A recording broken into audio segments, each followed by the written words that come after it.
At Team Toyota, they've been selling and servicing new and used Toyotas in your community for over 50 years. And you can reserve your next new Toyota with them today. You'll get a realistic timeline, and even in this crazy market, they won't charge you over MSRP. Or don't wait at all. With over 75 certified Toyotas, including a bunch of RAV4 and Highlanders, you can drive one home today. And you can always trust them to maintain your current vehicle. Their service and collision centers are high-tech, comfortable, and will save you time and money.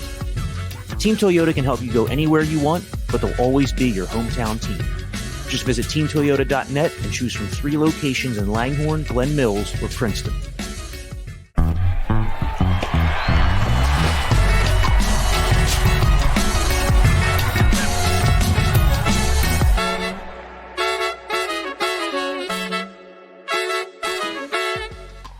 Hey folks, welcome to the Phillies Talk podcast. I'm Corey Seidman and he's Jim Salisbury, and we're coming off of a Phillies win in their series opener against the Miami Marlins, the first of a 6-game homestand. It was a win the Phillies really needed after going 1-6 in their last 7 games and having that dismal trip out west. But Jim, this was a pretty exhilarating win for the Phillies. It ended in walk-off fashion. Aaron Nola was dominant. There's a lot to talk about. There is a lot to talk about, and I think the focus is on the ending. It was exhilarating for the team, as to use your word, and I think it was probably exciting for the fans. It certainly was a good game to watch from upstairs. Smallest crowd of the season at Citizens Bank Park, just over 17,000. But, they saw a lot of good things in that game, and maybe, from bottom to top, a lot of good defense. JT Realmuto threw out 2 runners. I think it was his 24th and 25th of the season. He leads the majors in that department. Edmundo Sosa got the start at shortstop, made a great pick on Realmuto to Sosa in the 9th inning, to top of the 9th, to help preserve a tie and get David Robertson out of that top of the 9th. Just great defense there. There was a play at the plate that was overturned. I went the Phillies' way because of the block rule.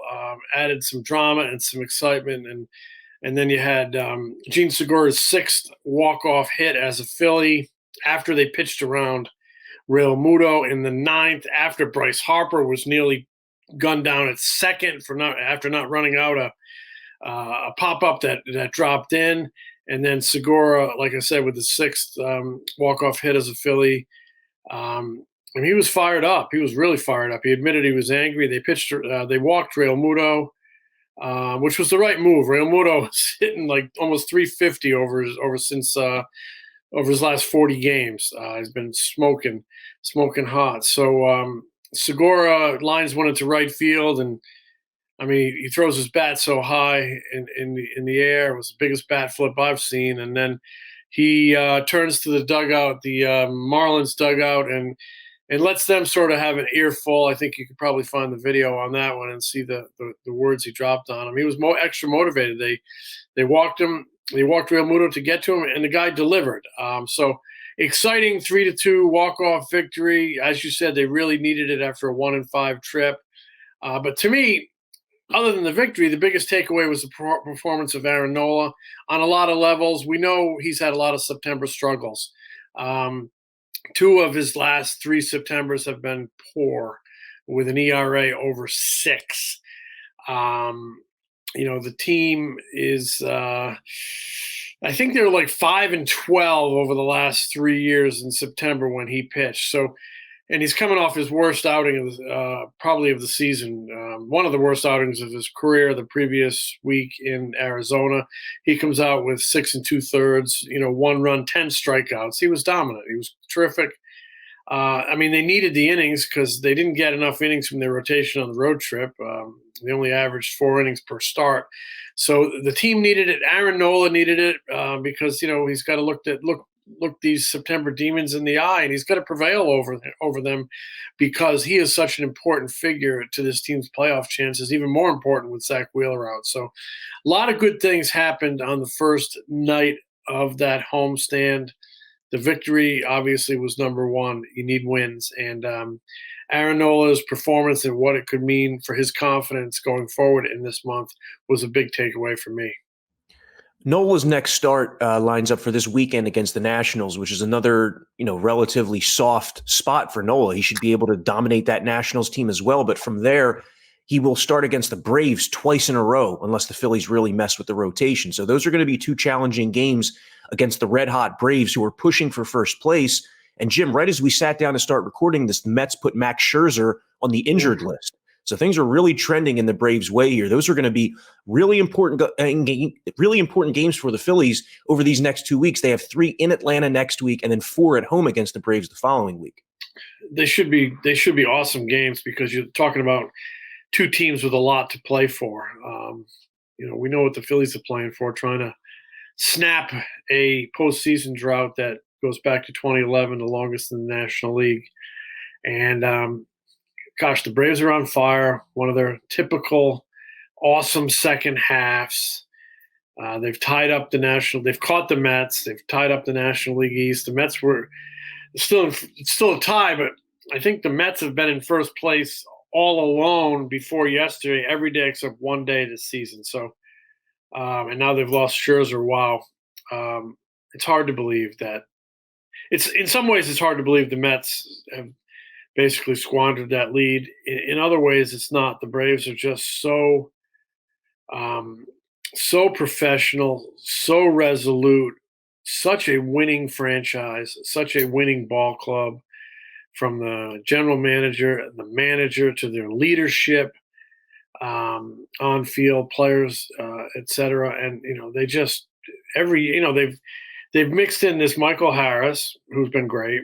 They mixed in Spencer Strider, 2 rookies, both been great, both been huge contributors, and then they got their core. The Phillies are going to really have their work cut out for them in some very, very important games against the Braves here down the stretch. They've matched up. 2 teams have played pretty even ball. The Phillies have had some very good wins against the Braves. It's going to be a real test for them, especially with Zach Wheeler out, who's pitched, in his career very well against the Braves. We'll see if he can get back for some of those games. What is the latest on some of these injured Phillies pitchers? Zach Wheeler, Sir Anthony Dominguez have been out a few weeks at this point. Zach Eflin's been out since late June. Is there a chance the Phillies have any of them back here by mid-September? Yeah, there's a chance they have them all back. A chance. In some cases, probably a really good chance. Sir Anthony Dominguez has been down for 2.5 weeks with a little bit of tricep tendonitis. He threw a simulated game on Tuesday, so they'll look at him on Wednesday, and he could be headed out for a minor league rehab assignment later this week and be looking at being activated next week if all continues to go well. Zach Wheeler has missed 3 starts now with forearm elbow inflammation. It's a little confusing. In one breath, he says he could have pitched through this, and the next breath, he was still feeling that discomfort last week and needed an MRI. The MRI showed no structural damage. He played catch in the outfield on Tuesday, and it was promising and encouraging that he felt no discomfort. So they will look at him again today and kind of come up with a plan about getting him back in the rotation. He's probably going to require 2, strenuous bullpen sessions to rebuild that arm strength, get back where he needs to be to pitch in a major league game, and to really test the forearm/elbow. So he is confident that he can get back, but he adds the caveat that, if things continue to trend in the right direction. So things are trending in the right direction. If they continue, he could be, back for this stretch drive. But, if he's probably going to play catch one more time and then he's looking at 2 bullpens, you might be looking at another week before you have a really good idea, a firm idea that he will be back, and an idea when he will be back. I think obviously they really need him. They really need him. He wants to get back. He's one of the many guys on this team, Nola, Segura, Real Muto, he's Hoskins, one of the many guys in this team who's never played in a postseason game, and he wants to get there. And the final guy, Eflin, it's a good story. Zach is one of the most hardworking guys you'll ever meet. He's got this chronic knee issue. Hasn't pitched since June 25th. Been working his way back. He's wearing a knee brace, but he's up on the mound, throwing off the bullpen through a simulated game on Tuesday, like a pair of 13 or 14 pitch innings, and came off the field smiling, which is a big telltale with him.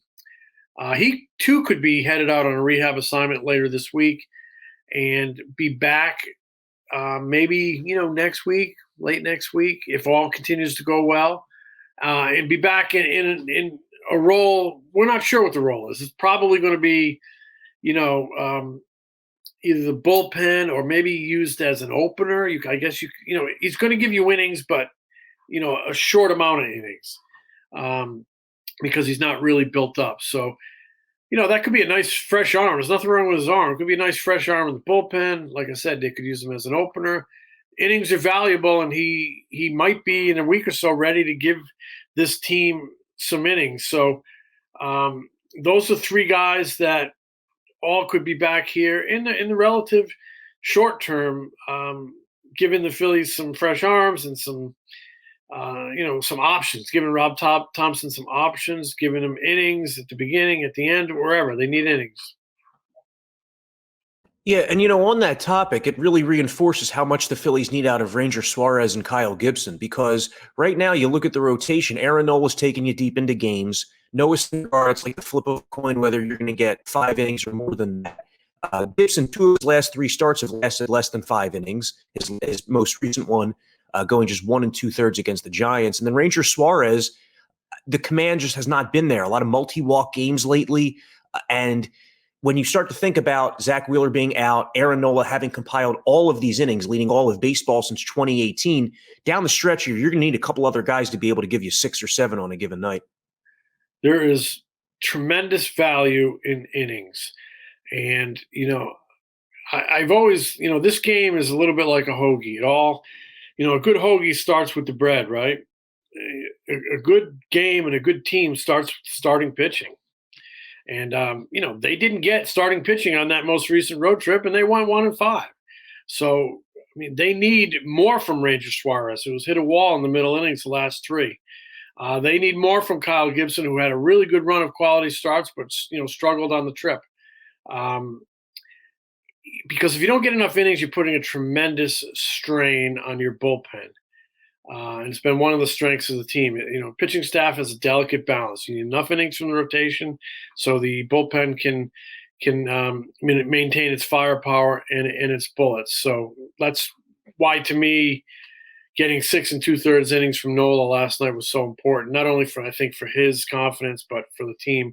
And Bailey Falter tonight. He's delivered 4 straight quality starts in kind of fill-in roles, and they need another one from him tonight because they're not going to have David Robertson on Wednesday night. He's eaten up a big chunk and thrown a lot of pitches the last 2 games. It was a day off in the middle. And Brad Hand has been out there a lot lately and not thrown enough strikes. So Wednesday night, they could really use some innings from Bailey Falter, because I think the bullpen is going to be, running that bullpen is going to be a bit of a challenge, because I think you're going to have some folks down. So, Jim, the Phillies and Padres are tied for the second wild card spot as it is. The Phils have played 2 fewer games. They have 1 fewer win, 1 fewer loss.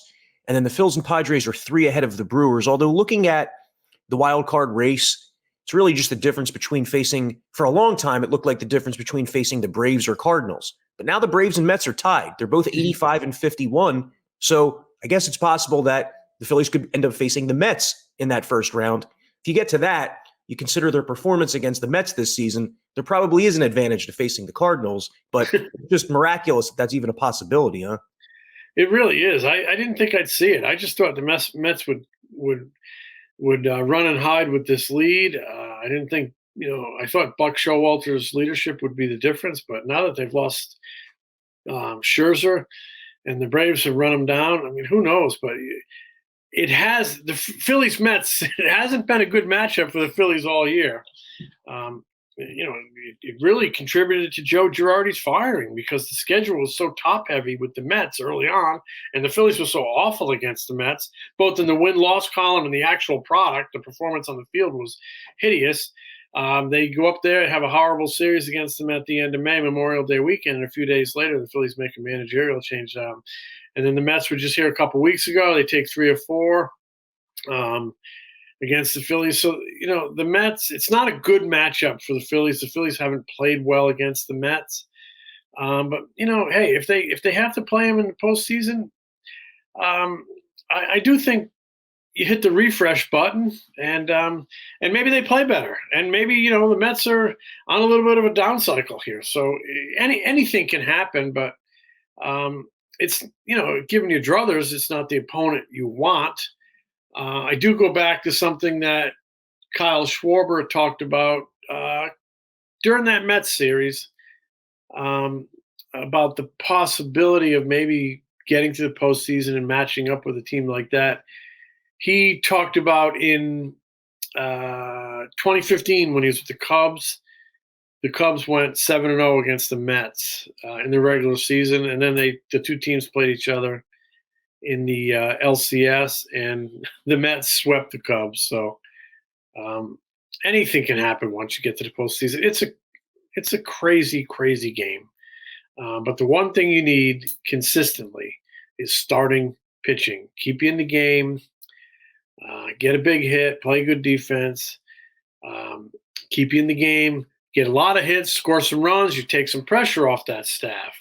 So they could use even more out of this offense as well. Gene Segura, by the way, last 27 games, looking at last night's walk-off hit, he's at 326 with a 400 on-base percentage. So first 2 games back off the injured list, Segura was hitless, but since then he's been really locked in, and it's just what the doctor ordered for this Phillies offense. All the infield singles, spraying the ball around, able to bat at the top of the order or lengthen the lineup at the bottom of the order where he's been for the most part. It just shows you that when that skill set is gone, a big piece of the Phillies offense is missing. No question. He's tough to defend because, like you mentioned, he sprays the ball around. Guys like that, they can beat shifts. It's tough to, I was looking at the replay this morning of that game-winning hit. Breaking ball, he stayed right on it, head down, and lined it to right field. That's the way you stay back, you wait, and boom. He's a good hitter. In this era of launch, he's a guy that's short to the ball, hits a line drive, and generally, and he doesn't try to pull. He tries to use the whole field. Where the ball is pitched, that's where I'm going to try to beat you. He's a very gifted hitter. So there are some subplots surrounding the Phillies. There's the September subplot that they haven't played well in recent years. There's the Aaron Nola late season storyline. One of the other factors in recent Phillies seasons has been their performance against the Marlins, but it hasn't been a problem this year. The Phillies have been handling the Marlins. If you look at how they've played against the Marlins and Nationals, the Phillies have gone 17-3 in their last 20 games against those two teams. Even if they go something like 13-7, they're on the outside of the playoff race looking in. So it just highlights how important it is to take care of the doormats in your division. And in the second half, that's all the Phillies have been doing. Yeah. And, they've had a bunch of them. They've played Cincinnati, well. They've played well against Pittsburgh. They've cleaned up on those teams, Miami, the Nationals. What's their season record against the Nationals? They're 10-2. Yeah, and what do you got? 3 more coming up here this week? You got to take it to them. You can't be a nice guy, and then you got to break even against the good teams if you want to be considered a good team. Schedule's favorable, but those Braves are there, and those are going to be tough games. You're going to get the Braves A game every night. You always do. We'll see.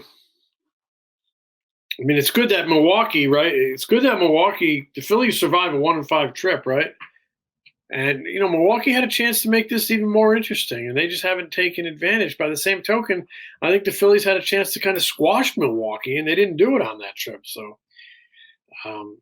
it's still out there for the taking.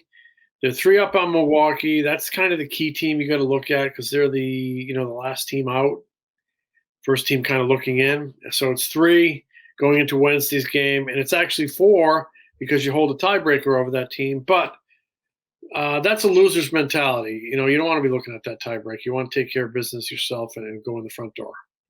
So Bailey Falter and Trevor Rogers tonight in a duel of left-handed pitchers. The Phillies will face Sandy Alcantara Thursday in the final game of the series, and then they're slated to face Alcantara again early next week in Miami, so twice in the next 5 games against one of the National League Cy Young hopefuls. But in between those, the Phillies see Patrick Corbin, Eric Fetty, and Anibal Sanchez of the Nationals, so a real chance to score some runs later this week at Citizens Bank Park. He's Jim Salisbury. I'm Corey Seidman. Thanks a lot for listening to the Phillies Talk podcast.